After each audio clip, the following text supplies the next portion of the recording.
Good morning po, ito na yung unit niyo. Pwede na po natin ipa-pick up ngayon. Collapsible assemble po yan na stock bird.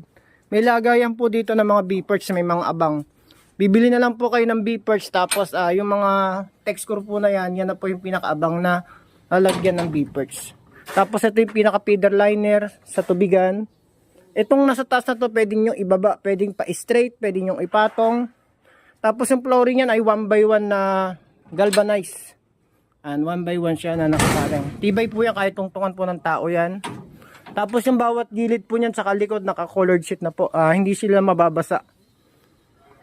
Tapos po itong sa baba din halos ganun din naman ang concept. Almost same lang po. May patukaan, mayroon siyang line feeder, may feeder cap, mayroon din poop tray.